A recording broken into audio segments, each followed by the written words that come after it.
Friends, welcome back. तो friends, अभी का वीडियो है पीएम मोदी के अमेरिका जाने से पहले किसका आया था phone. PM Modi America visit, अरे वाह, किसका आया था phone, that is the most important thing. भी किसका आ सकता है, क्योंकि वो तो निकलने वाले हैं और निकलने से पहले कौन ऐसा हो सकता है जो उनको फोन करे, क्योंकि जहां वो जा रहे हैं वहां बेसिकली सबसे तो उन्होंने मिलना ही है। अब मुझे लग रहा है हो सकता है अमेरिका से फोन आया हो कि हम आपके लिए ईगरली वेट कर रहे हैं। जो बाइडेन ने कहा वेलकम, यहाँ पता नहीं, कोई आइडिया नहीं हो रहा है। तो वीडियो शुरू करते हैं, पर वीडियो शुरू करने से पहले अगर आप चैनल पर नए हो और आपने अभी तक सब्सक्राइब नहीं किया तो जल्दी से पहले सब्सक्राइब के बटन और बेल आइकन को क्लिक कर लो, ताकि आपको हमारे सारे न्यू वीडियोस के नोटिफिकेशन मिल जाए जैसे हम अपलोड करें। अगर आपको वीडियो पसंद आता है प्लीज लाइक एंड शेयर। चलिए शुरू करते हैं। प्रधानमंत्री नरेंद्र मोदी का अमेरिकी दौरा शुरू हो चुका है, लेकिन पीएम मोदी के अमेरिका निकलने से ठीक पहले कुछ ऐसा हुआ जिसने ये साबित कर दिया है कि आज भारत कितना ताकतवर है। दरअसल पीएम मोदी को एक फोन आया जिसने ये दिखा दिया कि भारत में कितना दम है। ये कॉल ऐसे देश से आया है जो संयुक्त राष्ट्र सुरक्षा परिषद का एक स्थायी सदस्य है। इतना ही नहीं, ये देश दुनिया में सबसे घातक हथियार बनाने में अव्वल है। लेकिन इस देश को अमेरिका और ऑस्ट्रेलिया ने अचानक ऐसा धोखा दिया है कि अब वो पूरी तरह से भारत पर निर्भर हो गया है। ये देश है फ्रांस। इस वीडियो में आपको बताएंगे कि आखिर फ्रांस के साथ क्या धोखा हुआ और किस तरह से अब भारत ही उसके जख्मों पर मरहम लगा सकता है। दरअसल फ्रांस के राष्ट्रपति इमैनुअल मैक्रों ने प्रधानमंत्री नरेंद्र मोदी को फोन किया। ये फोन कॉल पीएम मोदी के अमेरिका निकलने से कुछ देर पहले ही आया था। फोन पर इमैनुअल मैक्रों ने प्रधानमंत्री मोदी के साथ काफी लंबी बातचीत की। इस फोन कॉल के बाद प्रधानमंत्री नरेंद्र मोदी ने एक ट्वीट भी किया। उन्होंने लिखा कि अपने मित्र राष्ट्रपति इमैनुअल मैक्रों से अफगानिस्तान की स्थिति पर बात की। हिंद प्रशांत महासागर में भारत और फ्रांस के बीच निकट सहयोग के बारे में भी चर्चा की। हम संयुक्त राष्ट्र सुरक्षा परिषद सहित फ्रांस के साथ अपने सामरिक सहयोग को महत्वपूर्ण स्थान देते हैं। आपको बता दें कि इस ट्वीट के जरिए भारत ने एक बहुत बड़ा कूटनीतिक दांव खेला है। पीएम मोदी के इस ट्वीट से अब चीन जरूर टेंशन में आ गया होगा, क्योंकि चीन लगातार हिंद प्रशांत महासागर में अपनी घुसपैठ को बढ़ाता जा रहा है। बहरहाल प्रधानमंत्री मोदी के इस ट्वीट को रीट्वीट करते हुए फ्रांस के राष्ट्रपति इमैनुअल मैक्रों ने हिंदी में लिखा कि नमस्ते प्रिय साथी, प्रिय मित्र, हमारी रणनीतिक साझेदारी के महत्व की पुष्टि करने के लिए धन्यवाद। भारत और फ्रांस हिंद प्रशांत महासागर को सहयोग और साझा मूल्यों का क्षेत्र बनाने के लिए दृढ़ता से प्रतिबद्ध हैं। हम इस पर निर्माण करना जारी रखेंगे। चलिए आपको बताते हैं कि फ्रांस के साथ आखिर ऐसा क्या हुआ था जिसकी वजह से वो भारत के लिए अब कुछ भी करने को तैयार है। दरअसल हिंद प्रशांत महासागर में चीन से घबराए हुए ऑस्ट्रेलिया ने फ्रांस के साथ परमाणु ऊर्जा से चलने वाली 12 पनडुब्बियों की एक डील की थी, जिसकी डिलीवरी फ्रांस 2030 के बाद कर पाता।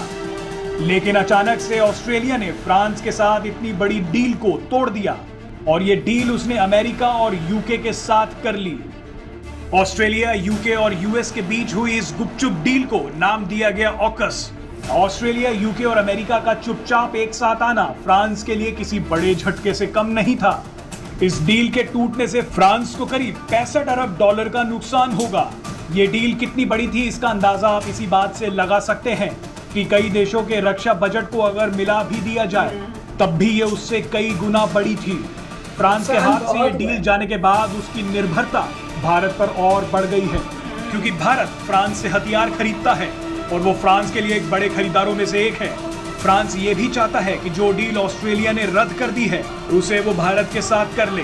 बहरहाल ये डील हो या ना हो, लेकिन फ्रांस की भारत पर निर्भरता ये साबित करती है कि भारत का कद दुनिया में कितना बढ़ गया है। तो फ्रेंड्स, पहले तो मुझे लगा था शायद जो बाइडेन का फोन आया होगा, पर जब वो हिंट दे रहे थे ना तो उस टाइम पता चल गया था कि हाँ फ्रांस ही होगा।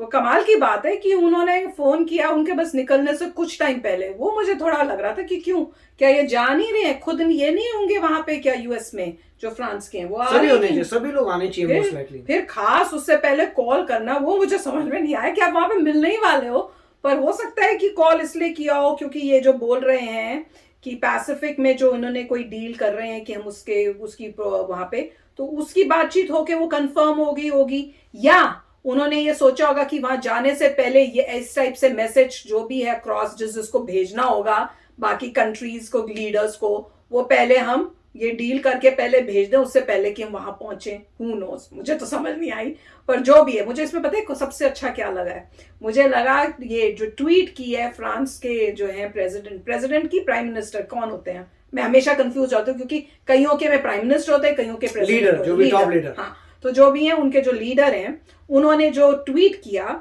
और उसमें जो खास उन्होंने हिंदी में ऊपर लिखा प्रिय मित्र और उस टाइप से नमस्ते करके, वो मुझे बहुत प्यारा लगा। क्योंकि मैंने ये नोट किया है कि जब आपको इस टाइप से वो लिखता है कोई लीडर, वो वाकई आपसे बहुत अच्छी रिलेशनशिप करने की उस चाह में होता है कि ये हमारी अच्छी रिलेशनशिप्स हो, तो वैसे ही इन्होंने किया। और पहले कभी मेरे ख्याल से मैंने इनके साइड से हिंदी में लिखा हुआ कभी नहीं देखा।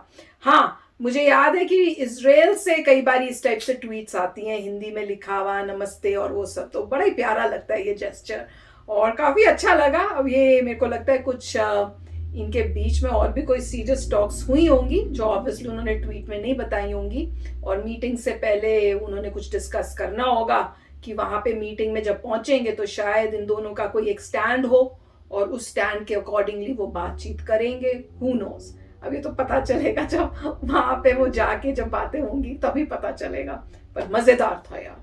नहीं, काफी अच्छा। मोदी जी ने शेयर किया है, हाँ, तो उसका मतलब मोदी जी कुछ बताना चाह रहे हैं कि मेरी बात हुई है और मैं शेयर कर रहा हूँ कि इंडो पैसिफिक तो ज़रूरी कोई बात होगी, क्योंकि नॉर्मली अगर किसी को मिलना है अगले दिन हाँ, या कुछ घंटों बाद हाँ, और फ़ोन पहले आ रहा है, तो उसका मतलब कुछ ऐसी बात होगी जो सेंसिटिव होगी, जो मोदी जी को पता करना होगा वहाँ जाने से पहले कि प्रिपेयर हो सके, कोई स्पीच बनानी हो, कोई डिसीजन लेने हो।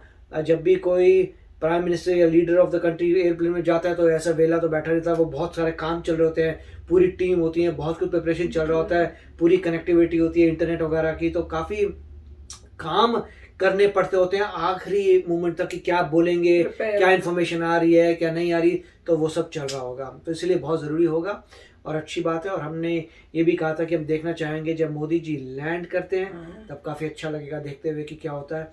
और नेट रिजल्ट उसी पे था कि जब बाद में इवेंचुअली जब जॉइंट मीटिंग होती है तो जॉइंट मीटिंग में क्या बोलते हैं, मगर यहाँ पे जो है अब फ्रांस अगर यही बोल रहा है कि सेम डील करेंगे तो इंडिया को देखना पड़ेगा कि हमें पुराने ज़माने की टेक्नोलॉजी नहीं चाहिए। अगर ऑस्ट्रेलिया कह रहा है कि न्यूक्लियर पावर्ड सबमरीन ऑस्ट्रेलिया ने लिए हैं तो हम क्यों लेंगे उससे कम, हम किसी से ऐसा थोड़ा ले लेंगे भाई बिना न्यूक्लियर पावर, तो हमें भी वही डील चाहिए होगी। अगर आपके पास न्यूक्लियर पावर्ड सबमरीन है तो वही दीजिए, अच्छे दामों पे दीजिए, तब बात आएगी पुराना। और किस समय किस समय पे देते हो, अगर बहुत समय बाद देते हो तब तो टेक्नोलॉजी ऑब्सोलीट होगी, तो हम क्या करेंगे। ये तो 2030 में देने वाले थे ऑस्ट्रेलिया को, तो 10 साल। बिल्कुल, तो वही है ना, ऑस्ट्रेलिया ने भी कहा था कि हम वही करेंगे जो हमारी कंट्री को अच्छा लगता है। इंडिया भी यही कहेगा कि भाई हमें कोई प्रॉब्लम नहीं है आपसे लेने के लिए, एज लॉन्ग एज दाम अच्छे हों और हमारे बेनिफिट में हो, क्योंकि जो खरीदार है वो पैसा लगा रहा है तो उसको टाइम सेंसिटिव मटेरियल चाहिए जो हाई क्वालिटी का हो, अच्छी मतलब लेटेस्ट टेक्नोलॉजी का हो, न्यूक्लियर पावर या उससे भी अगर कुछ बेटर चीज है तो वो भी लेने, तो देखेंगे क्या होता है। मगर ये अच्छा जेस्चर है, दोस्ती हमेशा अच्छी होती है, तो वेरी नाइस। बहुत ही अच्छी बात है कि दोस्ती स्टेप से फ्रेंडशिप हो रही है, कि दोनों कंट्रीज जो हैं आपस में वो फ्रेंडशिप कर। और पहले भी देखा था हमने कई बारी कि ऐसी सिचुएशंस थी जिसमें फ्रांस ने इंडिया का सपोर्ट किया, और ऐसी सिचुएशंस भी थी जिसमें इंडिया ने फ्रांस का सपोर्ट किया जब कोई और कंट्री सपोर्ट नहीं कर रही थी। तो देख के अच्छा लग रहा है, क्योंकि जितनी अच्छी मतलब जिन से फ्रेंडशिप हो बेटर ही होता है हर कंट्री के लिए।